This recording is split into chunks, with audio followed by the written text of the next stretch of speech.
Muy bien, vamos a empezar. Buenos días a todos. Gracias por estar ya conectados. El día de hoy vamos a abordar un poco sobre la historia del riesgo de crédito y vamos a empezar a caer ya en algunos métodos de evaluación. Hoy vamos a conocer cómo se calcula la pérdida esperada. En este tipo de riesgos, como es el riesgo de crédito, tenemos que aprender a hacer cálculos de pérdidas esperadas y pérdidas no esperadas. Y realmente ese es el reto. No solo llegar a saber lo que se puede perder, sino llegar a conocer, mediante información estadística, aquello que podemos perder que hoy todavía no conocemos. Y para eso también vamos a ver una serie de metodología, que eso ya lo empezaremos a ver la semana entrante. Esta semana aterrizaremos las ideas hasta el punto de llegar a ver la pérdida esperada o pérdida conocida. Así que vamos a comenzar y al final tenemos una prueba que tenemos que pasar.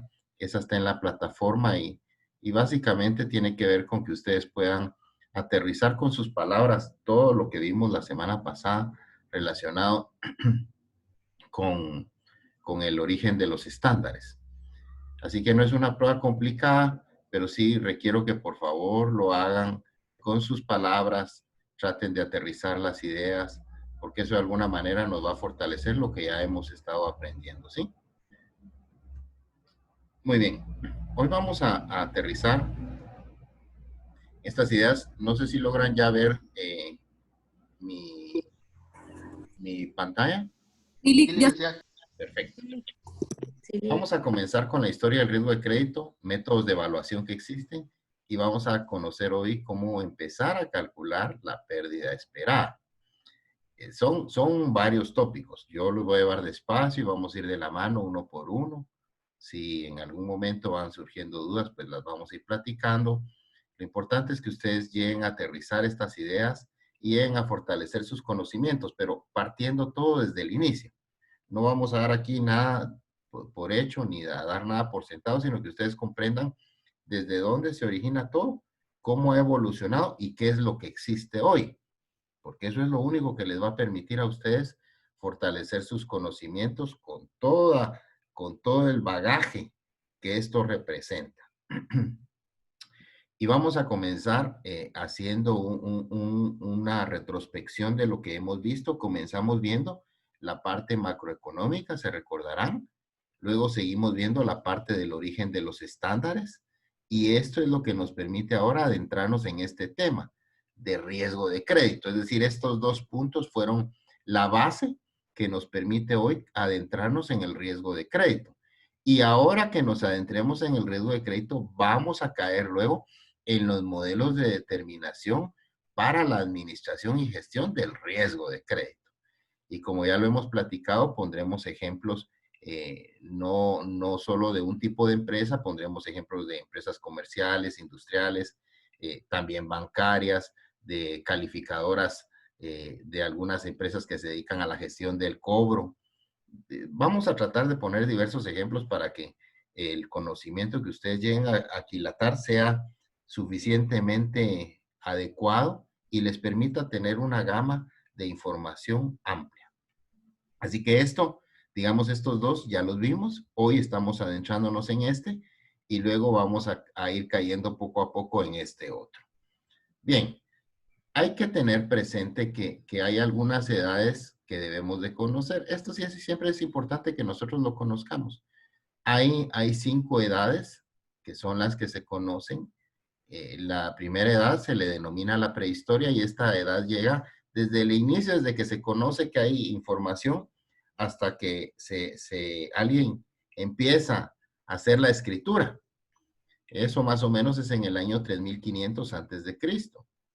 Posteriormente, la segunda edad se le llama edad antigua y esta inicia de la escritura, donde se inicia la escritura, que es justo donde terminó la anterior, acá se inicia y llega hasta el año 476, que es la caída del Imperio Romano de Occidente.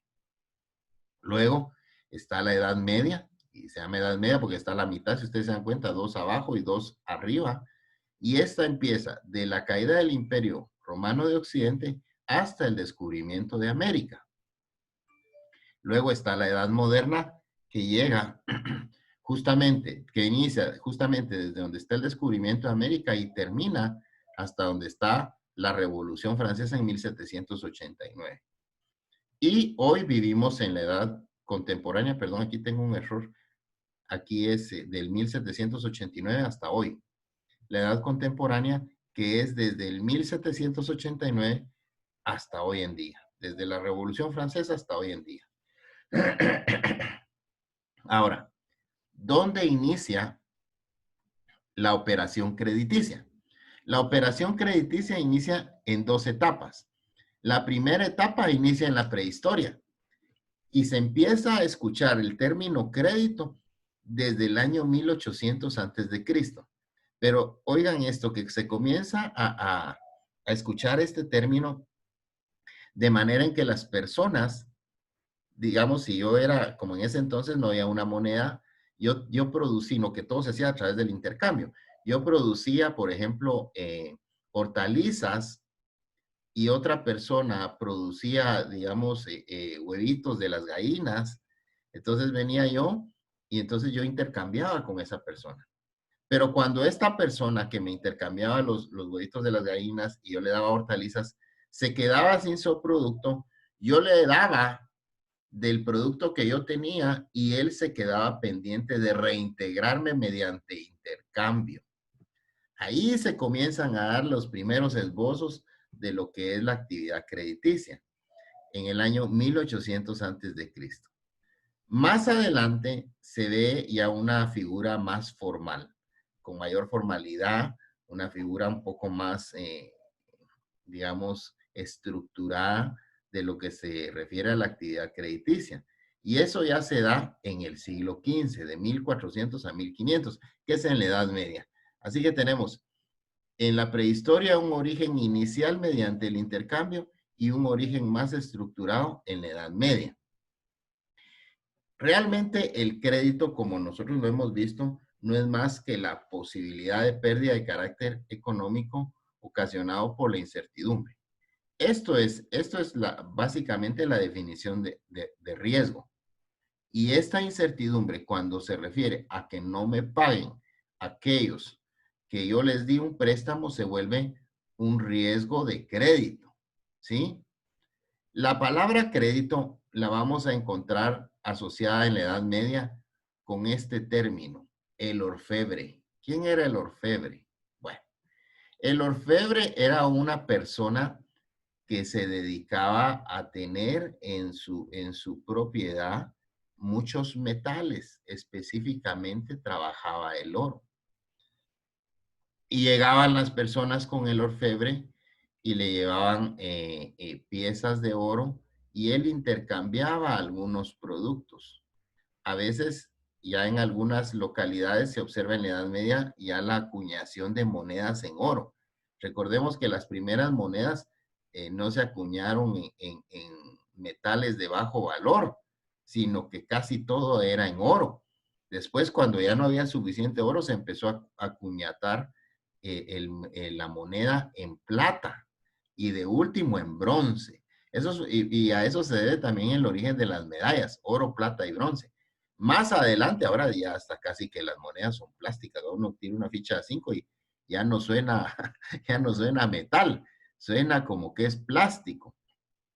Pero inicialmente al orfebre le llevaban una cantidad de recursos que le permitían a él en ese momento poder albergar.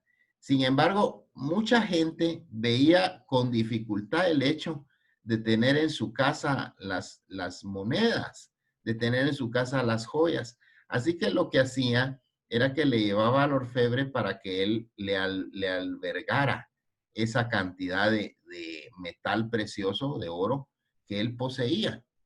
Y cuando el orfebre lo albergaba, entonces él tenía resguardado en una cajita, en un cofre, era muy común usar cofres, digamos, la moneda, el oro de la familia Pérez, por poner un ejemplo.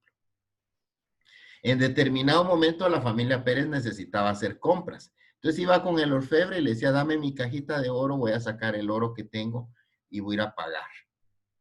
Pero el comercio siempre ha ido avanzando a pasos importantes. Así que habían ocasiones donde habían familias que tenían mucho intercambio, mucha necesidad de ir a sacar sus recursos. Y lo que empezaron a hacer es que le empezaban a hacer cartas al orfebre y le decían, por favor, dale 2 monedas de oro a la familia Rodríguez. Entonces venía el orfebre y agarraba esa carta y decía, vaya, aquí yo tengo, me pide que le dé dos piezas de oro a la familia que me está poniendo acá. Perfecto. Entonces venía, agarraba las piezas de oro y se las daba a la familia Rodríguez, ¿verdad? Y en ese momento, el documento que amparaba la disminución del oro que se tenía era una carta que más adelante ustedes las conocieron con el nombre de cheques. Así se originan los cheques, ¿verdad? Hoy el cheque ya evolucionó, poca gente utiliza chequera, yo todavía uso mi chequera, pero ya ustedes que son de una generación más joven ya no están acostumbrados a la emisión de cheques, sino que casi todo lo hacen a través de ACH y transacciones en línea.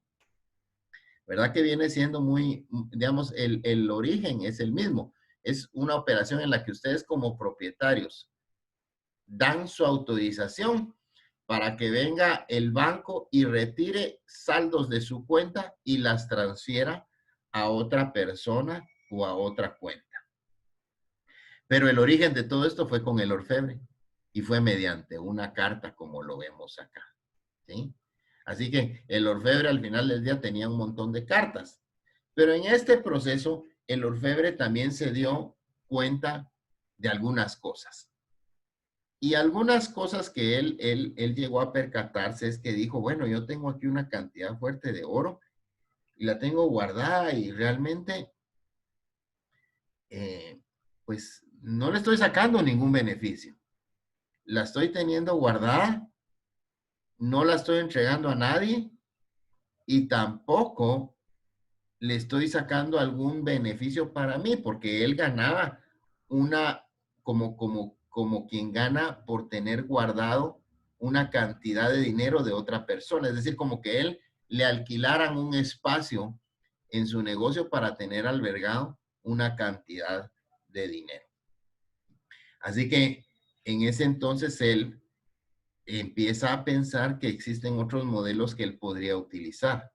Y uno de los modelos que él podría utilizar se refiere a qué pasaría si ese dinero que él tiene se lo da prestado a una persona que no tiene y bajo el consentimiento del propietario de dinero, al dar prestado este dinero, el orfebre como intermediario, porque estaba el propietario, el dueño del dinero, estaba el orfebre, que era el intermediario, y estaba el que tenía necesidad del dinero, ¿sí? Que en este caso iba a ser el deudor. Entonces él comienza a pensar qué pasaría si yo vengo y le digo al propietario del dinero, mira, vos tenés 100 piezas de plata. Aquí hay una persona que tiene necesidad de 2 piezas de plata. ¿Por qué no se las prestas y le vamos a cobrar una cantidad de dinero por ese préstamo que le estamos haciendo? Y después debe de reintegrar el dinero que se le prestó. Y de ese dinero que cobremos, una parte me queda a mí por haber hecho el negocio como intermediario y otra parte te corresponde a ti porque el dinero es tuyo. En este punto el orfebre se volvía un intermediario porque él estaba en medio del que tenía y en medio del que le iban a prestar. Y es acá donde surge el término intermediación financiera. La intermediación financiera surge desde acá, en el siglo XV, cuando este orfebre está en medio del que posee y del que necesita. Hoy en día, quien ejerce esta función de orfebre son los bancos, en su mayoría. Las financieras, las entidades fuera de plaza, pero en su mayoría los bancos. Así que el orfebre decide estructurar esto Y entonces viene el que tenía los recursos y dice, me parece una buena idea.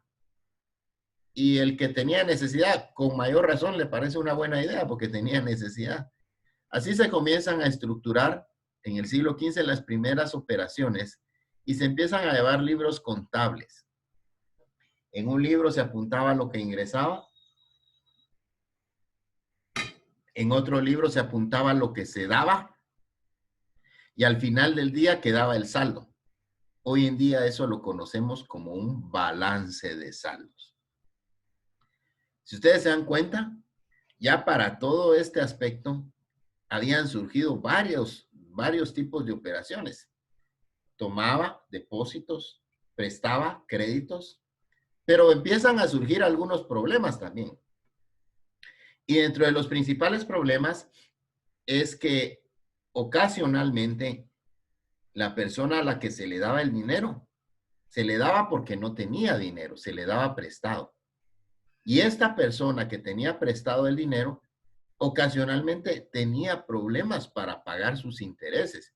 Y a veces también tenía problemas para pagar el capital, el saldo de capital que debía. Y es acá donde realmente la palabra crédito toma confianza, toma fuerza, porque la palabra crédito viene del latín credere, que es confiar. Entonces, el orfebre, que era el intermediario, le iba a dar crédito a aquel que le tenía confianza. No le iba a dar crédito al que no le tenía confianza, sino que le iba a dar crédito a aquel que confiaba que podía pagar. Desde ahí se remonta la palabra crédito. Y desde ahí se empiezan a ver algunas operaciones de riesgo de crédito. Porque habían personas a las que se les tenía confianza que podían pagar. Y ahí no había ningún problema. Pero habían otros que pues tenían problemas para pagar, pero a veces lograban pagar. Entonces el orfebre en ese momento determina que un aspecto importante puede ser, bueno, dice, voy a prestar al 5% de interés a aquellos que sí pagan y a aquellos que les cuesta pagar, les voy a prestar al 10% de interés. ¿Cómo así? O sea que los que tenían facilidad de pagar, el monto del interés iba a ser más bajo. Y aquellos que tenían dificultad de pagar, su interés iba a ser más alto. De esta forma, el orfebre, que es este señor, se estaba cubriendo del riesgo de crédito, que es la posibilidad de pérdida de carácter económico ocasionado porque no me paguen aquellos que me deben. Entonces él cubría su riesgo de crédito mediante la tasa de interés. Y esta es la figura más antigua que existe de coberturas de riesgo de crédito. Porque ya en ese momento el orfebre sabía que podían haber pérdidas que él podía conocer. Decía, este cuate, casi que le voy a prestar el dinero, pero ya sé que este casi no paga. De todos tiene mala reputación. Y entonces ahí se daba el caso y la definición del concepto de pérdida esperada. Ya sabía. Y también habían otros que decían, pero este siempre pagó y ahora no me está pagando.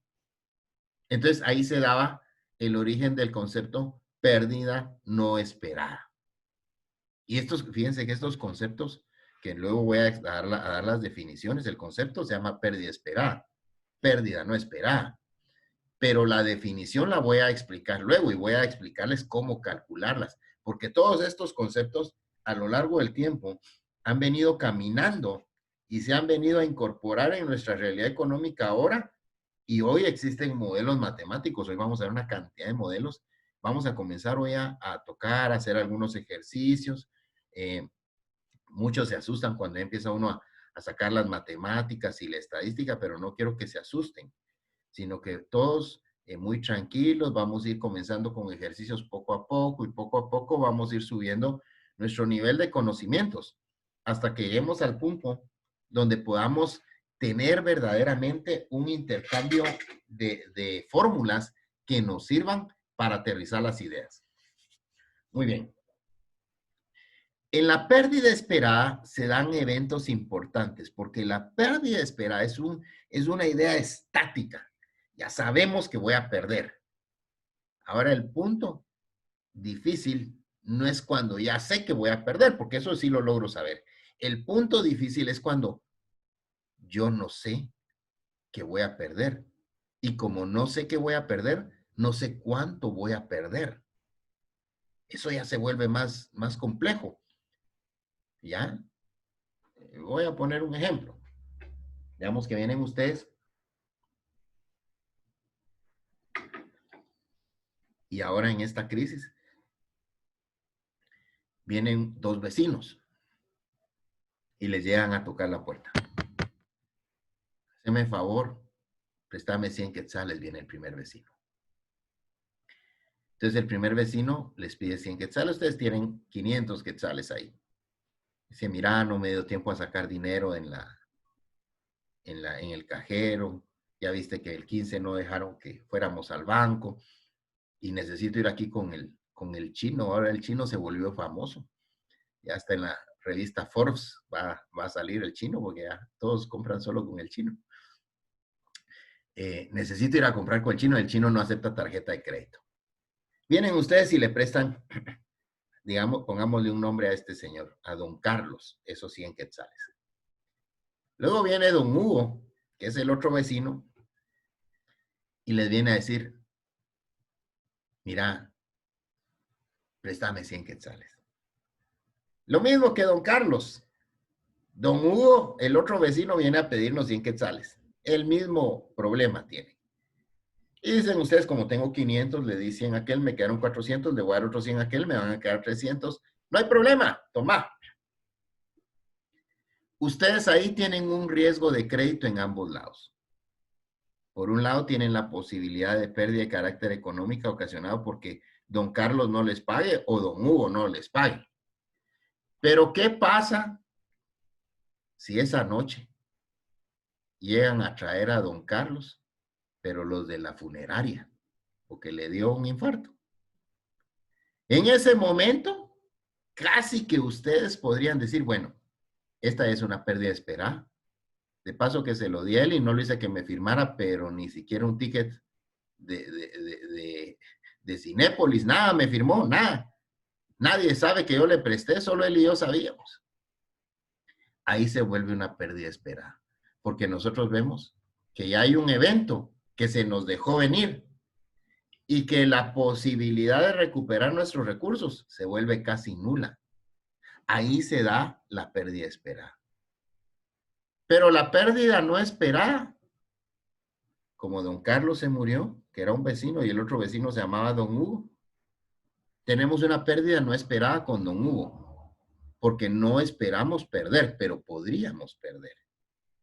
¿Qué pasa si al llegar el día lunes que les tenía que pagar don Hugo, pues viene y no le depositaron su cheque? No les va a poder pagar. Pero eso no lo sabemos en este momento. Todavía es incierto.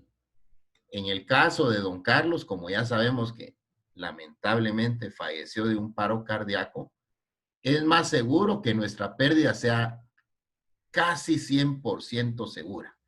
Vemos difícil que algún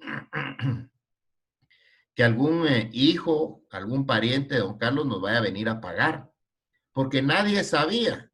Pero en el caso de don Hugo, que está vivo, ahí no esperamos perder, pero podríamos perder. Estos dos ejemplos que parecen tan sencillos de don Carlos y don Hugo, de manera simple, comienzan a acercarnos en entender cómo funciona el riesgo de crédito. Y que fue justamente lo que el orfebre se tomó en ese momento. Encontró gente que le pagaba, gente que no le pagaba. Y en estos ambos casos, él tenía que tomar una decisión. Muy bien.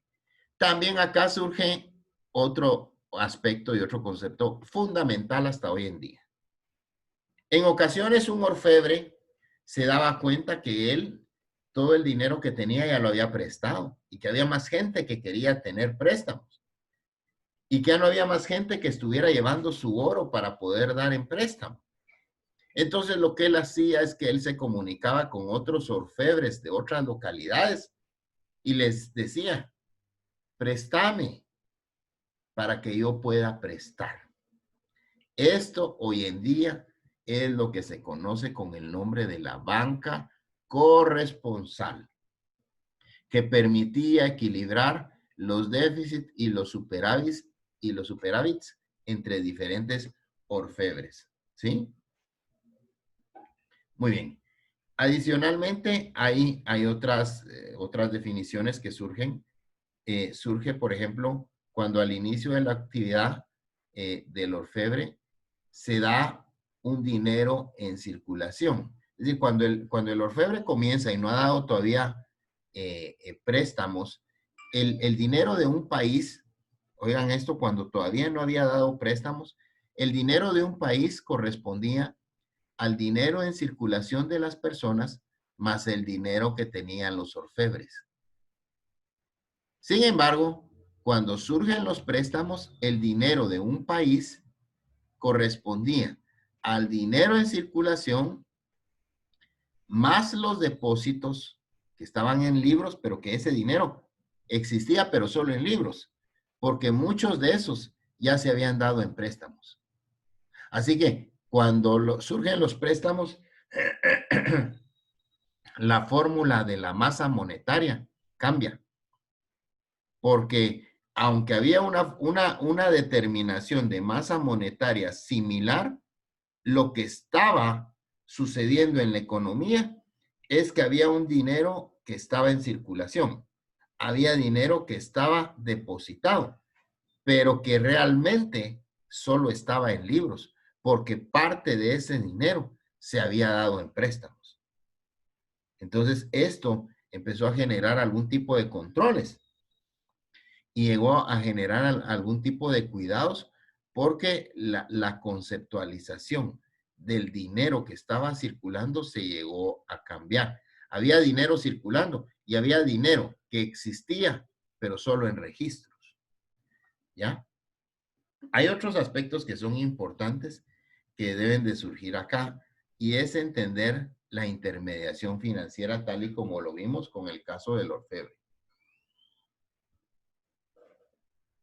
La intermediación financiera no es más que aquel que capta dinero y coloca.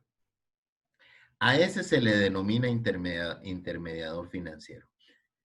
Actualmente, una persona individual no puede ejercer la función de captar dinero y colocarlo, porque eso está tipificado en la ley de bancos como un delito, salvo que sea un banco. Híjole, ya nos estamos quedando sin tiempo, me voy a apurar. Muy bien, ¿a quiénes se les permite la intermediación financiera? Bueno, se les permite realizar a muchas personas, pero siempre y cuando estén inscritos como bancos. ¿Cómo funciona en un país la intermediación financiera? Bueno, a través de la banca se vuelve un equilibrador de la economía. La banca se vuelve un equilibrador de la economía. Así funciona. Toma del que le sobra y da al que le falta. Así que el banco lo que está haciendo es regular la economía. ¿Qué tipos de entidades existen? Bueno, que hacen intermediación están los bancos, las sociedades financieras y también las entidades fuera de plaza. ¿Cuál es la diferencia entre un banco y una sociedad financiera? Los bancos tienen mayor requerimiento de capital. Los bancos tienen depósitos. Las financieras tienen menor requerimiento de capital y no tienen depósitos mediante cheques. Los bancos sí, tienen depósitos monetarios. Las financieras no. Todas son operaciones de depósitos a plazo. Esa es una de las principales diferencias. Adicionalmente, la normativa local es diferente para bancos. Hay una ley de bancos y grupos financieros y hay un decreto 208 que es para sociedades financieras. ¿Y qué podemos hablar de las entidades fuera de plaza? Bueno, las entidades fuera de plaza están conceptualizadas siempre en el decreto 19/2002, que es la ley de bancos y grupos financieros, específicamente en el artículo 112 en adelante. Y esto vamos a estudiarlo más adelante para que ustedes conozcan el funcionamiento también de este tipo de entidades. Me voy a apurar porque ya me sacó el aviso esto que ya dentro de poco tenemos que salirnos. Bueno, si nos salimos porque nos tocó la campana, Voy a abrir otra sesión y los vuelvo a convocar en unos minutos, ¿oyeron? Por si se complicara esto, porque sí quisiera yo terminar el tema este que está programado hoy. Adicionalmente, les mandé a esta presentación un documento en PDF para que lo puedan leer, que básicamente les va a aclarar un poco lo que estamos viendo ahora. Muy bien. La palabra riesgo viene del latín riscare, que significa atreverse a caminar mediante un sendero peligroso. Y tiene dos conceptualizaciones. La palabra de riesgo, específicamente en riesgo de crédito, se puede ver desde dos puntos de vista. Un punto de vista cuando yo invierto y hay posibilidad que esa inversión que yo hice en títulos no me devuelvan el dinero, eso se llama riesgo de crédito. Y la otra es cuando yo presto dinero. En ambos casos, lo que se afecta es el riesgo de crédito. Si yo, por ejemplo, invierto, pensemos que ustedes invirtieron en acciones y al final de cuentas la empresa donde ustedes invirtieron en acciones quebró, ya no les pueden devolver la inversión que ustedes hicieron, ahí ustedes tienen riesgo de crédito. Pero también tienen riesgo de crédito cuando ustedes le prestaron a don Carlos o a don Hugo y este no les pudo devolver el dinero. Así que hay dos formas de ver el riesgo de crédito. Muy bien. Otra cosa que es importante que acá empecemos a definir es la diferencia que existe entre pérdida, provisión y reserva y estimación. Estas son palabras que constantemente confundimos. Y aquí me voy a ir despacito, por favor, con los economistas. Si tienen duda, me van preguntando. Las pérdidas van en gasto. Las pérdidas. Las provisiones son pasivos que están por pagar. Eso va a ser un gasto que, digamos, en el futuro se va a materializar, pero en este momento lo dejamos provisionado, ¿ya? Las reservas están en las cuentas de capital y las estimaciones son para regularizar cuentas de activo. Voy a explicar cada una de estas, ¿sí? En el caso de las pérdidas, pues si uno no gana, pierde. Y lo que uno pierde va a cuentas del estado de resultados. El estado de resultados tiene ingresos y tiene gastos. ¿Sí? Las provisiones, tal vez acá, perdonen los auditores, voy a bajar todavía un poco más a piso por respeto de los compañeros economistas. A ver, recordemos que los estados financieros tienen varios componentes. Están los activos y los pasivos y el capital.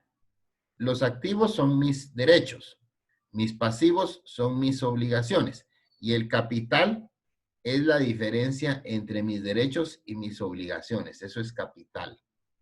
Así que el balance general o el estado de situación financiera, como le quieran llamar, tiene activos, pasivos y capital. Luego está el estado de resultados. El estado de resultados tiene ingresos y tiene gastos, ¿sí? Ingresos y gastos. A los gastos también se les denomina pérdidas, ¿ya? Muy bien. Habiendo aclarado esto, este primer punto, en el caso de las pérdidas, esas van en gastos, van en el estado de resultados donde van los gastos, ahí van. Las provisiones van en los pasivos, van en las obligaciones. Cuando yo tengo que provisionar algo, generalmente yo provisiono aquellos gastos que voy a realizar. Yo tengo que pagar un gasto, entonces lo voy a dejar calculado de una vez y voy a dejar el dinero apartado para poderlo ejecutar después. Pero no hay que confundirlo porque muchas veces se le llama provisión de cuentas incobrables y eso no está bien dicho. O reserva de cuentas incobrables, tampoco está bien dicho. La forma correcta, como lo debiéramos de decir, es la estimación de cuentas incobrables, que sería ese cuidado de dinero que pusimos nosotros para cubrir aquellas potenciales pérdidas que tengamos. Bien, me quedan 3 minutos de presentación. Voy a parar acá y voy a volverlos a convocar porque aquí ya me sacó el aviso. No sé si hasta acá va habiendo alguna duda. la podemos consultar en los 2 minutos y medio que me van quedando. A ver, ¿vamos teniendo alguna duda? Licenciado, yo tengo una duda. ¿Se podría denominar como intermediario financiero a estos que son corredores de bolsa? No. No, la intermediación financiera sucede cuando tú captas recursos y los das prestados. En el caso del corredor de bolsa, él lo que toma es dinero de los inversionistas y lo invierte en títulos valores. No lo da en préstamo, sino lo invierte en títulos valores a nombre del inversionista. Y él por esa operación gana una comisión. No obstante, el inversionista sí corre un riesgo de crédito en el momento en que está invirtiendo el dinero. Ah, ok. Sí. ¿Alguna otra pregunta? Como esto probablemente se cierre en cualquier momento, si se cierra, me esperan un ratito en lo que vuelvo a convocar en alguna de las plataformas estas y les mando por WhatsApp el link para que sigamos estudiando. ¿Les parece? Está bien. Muy bien, Liz, gracias. ¿Alguna otra pregunta? No, Lick, muy interesante la clase. Esperamos. No, licenciado, muchas gracias. Bueno, Roberto, ¿me apareces 2 veces, Robertillo? Roberto Carlos. 2 fotos tuyas tengo aquí. Sí, Lick, gracias. Lo que sucede es que el audio de mi computadora no es bueno y Está bueno. utilizo Vaya. el de Vaya. mi celular. Bendito Dios, va. Eso está bien. Hay que ser proactivo. Esa es buena idea. ¿Alguien más tiene alguna inquietud? ¿No? No, Lick, gracias. Va, Mariano. ¿Alguien más con alguna inquietud de lo que hemos estado platicando? Todavía no hemos aterrizado en caer en los ejemplos, ¿verdad? Ya vamos a verlo. No hay más dudas. Bueno. No, Lick, ahí estamos. Bueno.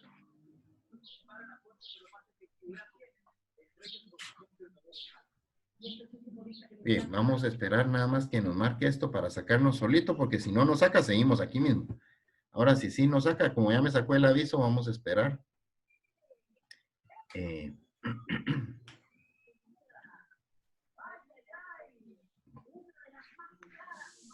Muy bien.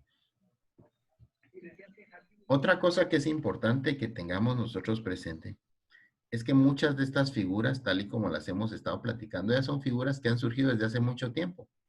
Lo que sucede es que nosotros a veces pensamos que las cosas son